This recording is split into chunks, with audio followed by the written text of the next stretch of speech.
Sahabat YKB yang dikasihi Tuhan, senang dapat kembali menjumpai saudara dalam acara Wasiat Kekal, berupa renungan firman Tuhan yang memandu kehidupan kita.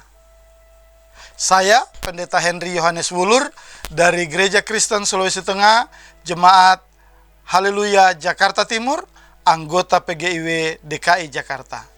Renungan hari ini, Minggu 11 Januari 2026 ditulis oleh Pendeta Timur Citrasari dari GKI Bekasi Timur dengan judul Pentingnya Berlatih, yang dilandaskan pada Injil Matius pasalnya yang ketiga ayat 13 sampai 17, dan nats yang akan menjadi pusat perenungan kita adalah Matius 3 ayat 15. Sebelum membaca Alkitab dan merenungkan firman Tuhan, mari kita berdoa. Bapa Surgawi, kami kembali datang menghadap hadirat-Mu mengucap syukur dan berterima kasih untuk kesempatan yang Engkau beri dapat berjumpa dengan sahabat-sahabat wasiat. Tuhan tolong supaya firman Tuhan ini dapat disampaikan dengan baik dan benar sehingga setiap sahabat dapat dikuatkan. Terima kasih Tuhan Yesus, kami berdoa. Amin.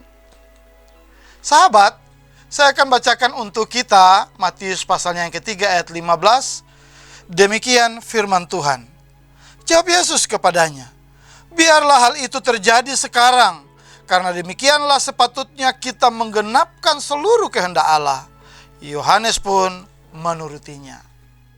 Tetapi bukan kehendakku, melainkan kehendak-Mu lah yang terjadi.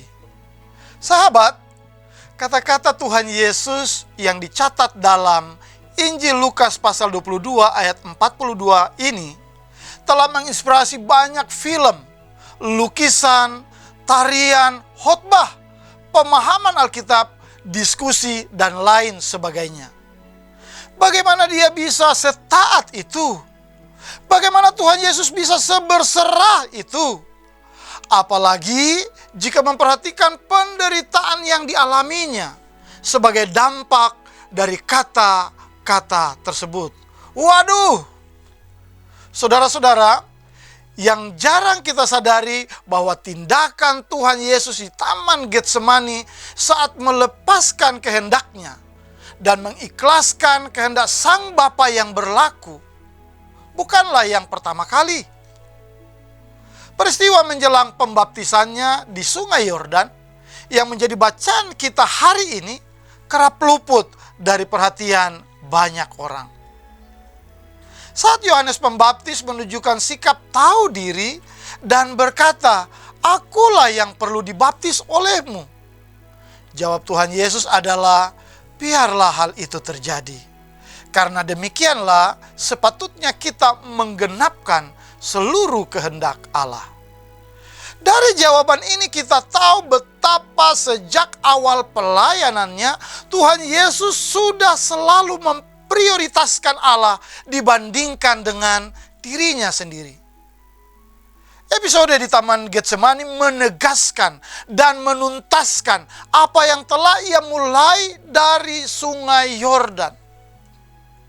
Sahabat wasiat, melalui tindakan Tuhan Yesus ini kita diingatkan bahwa hidup yang memprioritaskan Allah, Tuhan, tidak bisa begitu saja terjadi.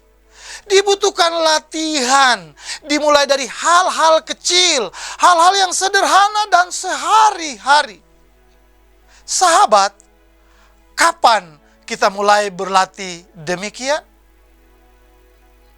Mari kita berdoa. Bapa Surgawi, terima kasih untuk renungan hari ini.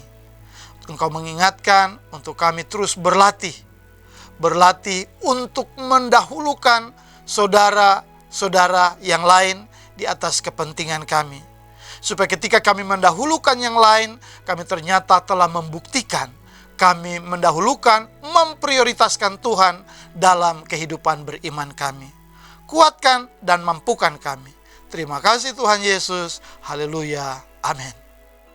Demikian renungan kita hari ini. Jangan lupa subscribe, like, dan bagikan kepada sebanyak mungkin orang. Tuhan memberkati. Amin.